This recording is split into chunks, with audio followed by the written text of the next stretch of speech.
Hello प्रेमा जी, कैसी हैं आप? अरे टुच्चन जी, हम ठीक है। आप कैसे हैं?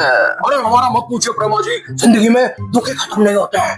बीवी है कि मोहब्बत नहीं देती, बहू कहती है कभी बेटे को छोड़ जाएगी, और पोती का ललाट जो है वो हमारे बेटे अभिषेक के करियर से भी बड़ा है भाई। हम करे तो करे क्या, हर बात पे ट्रोल होता है। हमारी जिंदगी का तो कोई मकसद ही नहीं बचा है भाई। टुच्चन जी, आप परेशान मत होइए। मैं एक ऐसे आदमी को जानती हूँ जो आपको जीने का मकसद देगा। जीने का मकसद? अरे बात करेगा भाई, मेरी उससे बात करें। आप ऐसे रुके यहाँ, मैं लाइन पे ले लेती हूँ उसे। हेलो, हाँ बताइए भाई, क्या है आपका प्रोजेक्ट? प्रोजेक्ट धुरंधर? आप कहना चाहते हैं ना तो कारवां की तलाश है और ना ही हमसफर की तलाश है।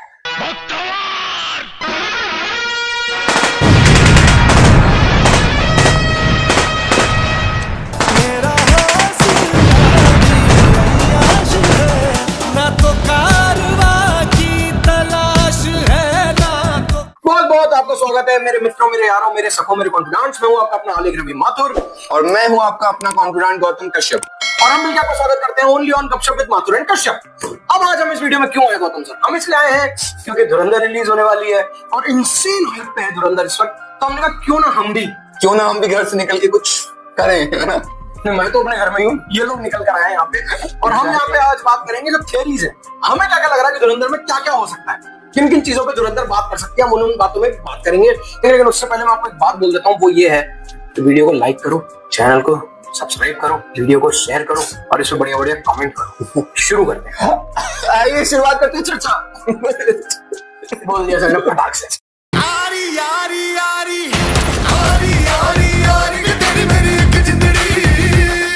तो सबसे पहला जो हमारा पॉइंट है वो ये है कि एक सीन में येलेना ने किसी पे गन पॉइंट कर रखी है। तो येलेना बहुत खूबसूरत है, ठीक है। तो अगर वो इसका सेपरेट पॉइंट है, तो अगर वो गन पॉइंट कर भी रही है तो लोगों को गोली खा लेनी चाहिए, तो खा क्योंकि वो खीर में पड़े केसर की तरह है। ओह माय गॉड, वो इतनी खूबसूरत है, वो इतनी खूबसूरत है। आई मीन मैं क्या बोलूं, वो एक कीनू जैसी लगती है, मस्त मेलन जैसे उसके गाल है।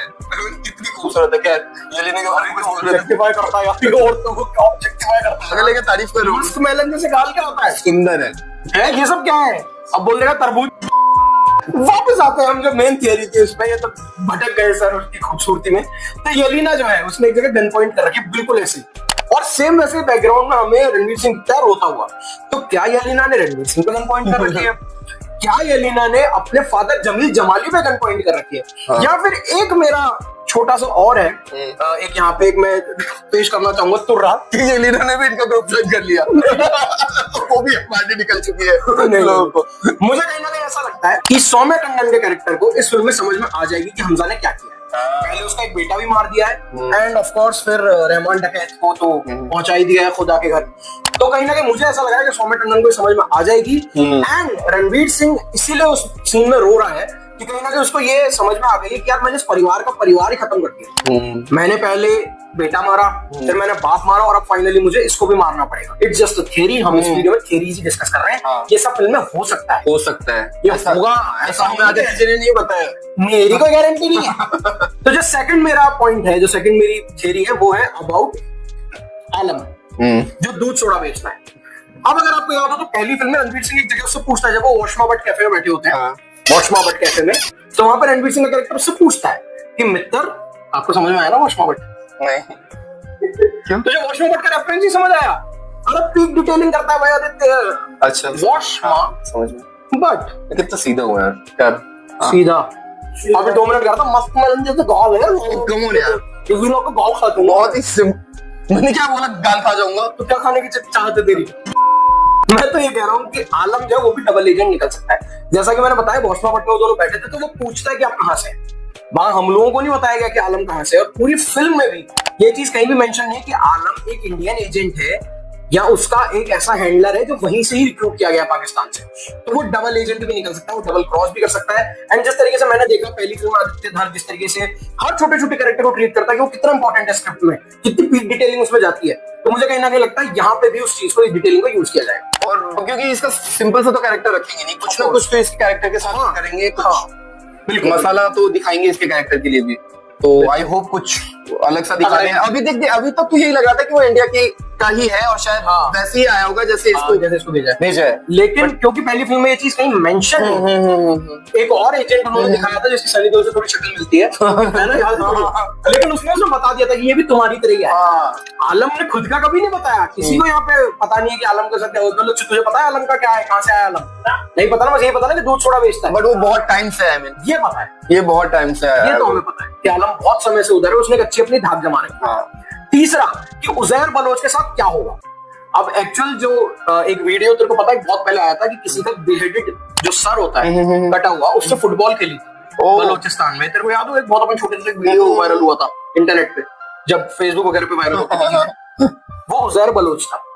अच्छा, तो अरशद पप्पू का वो सर था और वो उजैर बलोच था। तो क्या ये वो चीज फिल्म में दिखा रहे हैं, और क्या आगे जाके उजैर बलोच में और हमजा अली मजारी में लड़ाई हो जाएगी कि कौन बैठेगा रहमान डकैती गद्दी पे? ये चीज मुझे लगता है कि कहीं ना कहीं बहुत बड़ा सब प्लॉट इसमें का बन सकती है। अब जो हमजा अली का बैक स्टोरी है वो भी मुझे लग रहा है कि बहुत ज्यादा कुछ मतलब पहले पार्ट में तो बहुत सस्पिशियस सा लग रहा है। मतलब क्या हुआ है इसके साथ और किस तरीके से इसको भेजा गया, क्योंकि कुछ लग रहा है कि बहुत गलत हुआ है। इसके साथ कुछ बहुत गलत हुआ है, फिर इसने भी बहुत गलत किया है। हाँ, क्योंकि एक सीन में ऐसा दिखता है, रणवीर सिंह के चेहरे पे दिख रहा है कि कुछ हो गया उससे गलत। वो देखना आपको समझ में आ जाएगी, वो जिस तरीके से रो रहा है, वो एक रिमोट भर गई उसके अंदर, यार कुछ तो बहुत गलत हो गया मेरे हाथ से। वो वाली चीज मुझे कहीं ना कहीं लग रही है कि देखने में फिल्म में मजा आएगा। और उसको किस तरीके से दिखाया, क्या वो एक मिलिटेंट था पंजाब का, क्या वो खुद एक आर्मी ऑफिसर था, वो था क्या पहले? क्योंकि ट्रेन तो वो आर्मी ऑफिसर्स के साथ हुआ है, पर क्या वो रिक्रूट होने के बाद हुआ प्रोजेक्ट धुरंधर में, या वो ऑलरेडी एक आर्मी ऑफिसर था? ये देखने में भाई मैं बहुत एक्साइटेड हूँ कि उसकी बैक स्टोरी किस तरीके से अनफोल्ड हो। और बिल्कुल ही अलग ही लग रहा है क्योंकि उसका लुक बिल्कुल अलग किया है, तो बिल्कुल ऐसा लग रहा है गली बॉय किया था। हाँ एग्जैक्टली, बिल्कुल डिफरेंट कैरेक्टर ऑब्वियसली हमजा के कैरेक्टर में दिख रहा है, तो बिल्कुल देखने में मजा आएगा। उसकी बैक स्टोरी आई। और जो लास्ट पॉइंट है मेरा इस पूरी थियरीज के वीडियो में, कि भाई बड़े साहब को मुझे नहीं लगता इस पार्ट में दिखाया जाएगा। बड़े साहब मुझे जितना समझ में आ रहा है इस पार्ट में उनकी सिर्फ वॉइस आएगी या फिर सिलुएट दिखेगा हमें बड़े साहब नहीं दिखाए जा सकते, क्योंकि जितने नाम अभी डायरी में हैं उनको खत्म करना है। और मेजर इकबाल मुझे जो क्लियरली समझ आ रहा है कि वो इस फिल्म के मेन विलन है। जैसे पहली फिल्म में रहमान डकैत था, यहाँ पे मेजर इकबाल मेन विलन है जो अर्जुन रामपाल प्ले कर रहे हैं, तो उसे ही खत्म करना पहले इंपॉर्टेंट है। बड़े साहब तक जाना मुझे नहीं लग रहा है। ठीक है, आपने 4 घंटे की फिल्म बना दी, 3 घंटे 55 मिनट की पिक्चर है, लेकिन स्टिल इतनी चीजें कवर नहीं हो सकती, मुझे तो एटलीस्ट ऐसा नहीं लगता। और अगर इन्होंने पहले ये सोचा भी होगा कि ये सारी चीजें हम कवर कर लेंगे, तो मुझे लग रहा है कि अभी भी ये चेंज करके आगे इसको और बढ़ाएंगे और फिर अगले पार्ट के लिए कुछ ना कुछ रखेंगे, क्योंकि अगला पार्ट आना चाहिए। क्योंकि इन्होंने रिस्पांस देख लिया, मुझे लगता है कि इनको भी ये समझ नहीं आ रहा होगा कि ये रिस्पांस आने वाला है, इस हद तक रिस्पांस आने वाला है, तो ऑब्वियसली इन्होंने बीच में कुछ तो प्लानिंग करी होगी भाई। बिल्कुल। तो वो चीज मुझे भी कहीं ना कहीं लग रही है कि मजेदार होगी देखने में। और बड़े साहब कौन होते हैं? क्या वो दाऊद इब्राहिम होते हैं, या अजहर मसूद होते हैं, या कोई एकदम ही नया सा नाम हो सकता हूँ? आप तो जानते हैं मुझे, मैं भी एक छोटा मोटा गैंगस्टर तो हूँ यहाँ पे, और किसी का है 2 कट्टे रखते हैं, असलाम भी रखते हैं मित्रे, बदमाशी ना लाडले, समझ रहा? ऐसी जगह गोली मार दूंगा कि 3 गोली हो जाएंगी। यार ये तो कट जाए, फैमिली चैनल है यार। ओह माय गॉड, ये बोल के तूने इन लोगों को समझा दिया कि कुछ गलत बोला है मैंने। मैं तो एडिट आउट कर देता इस चीज को। नहीं, मैं मारधार की बात कर रहा हूँ। ओह हाँ, मारधार की बात हो रही है गाइस, अच्छा कवर करते हैं। तो हम हमारी ये थियरी के साथ इस वीडियो को यहीं खत्म करते हैं। अब हम जाने वाले पिक्चर देखने, उसका ब्लॉग और वीडियो आपको, रिव्यू वीडियो आपको चैनल में मिल जाएगा, प्लीज उसका वेट कर लीजिएगा। इनसे भी तो पूछ ले, इनकी भी कोई थ्योरी होगी तो ये भी तो बता सकते हैं कि हमारी इन थियरीज में कुछ ऐड करना चाहते हो तो कमेंट सेक्शन में लंबा चौड़ा सा पूरा थ्योरी डाल कमेंट करना पड़ेगा, उसके लिए मेहनत जाएगी मित्र, ऐसे ही नहीं लाडले। कर दो, इसका मुंह बंद करो, कमेंट दे के इसके मुंह पे मारो। हाँ, मेरे मुंह पे फटफट करके मारो कमेंट, मुझे कोई प्रॉब्लम नहीं है। हमारी बुराइयां करो कमेंट पर करो। वीडियो को लाइक कर देना, शेयर कर देना, चैनल कर देना सब्सक्राइब।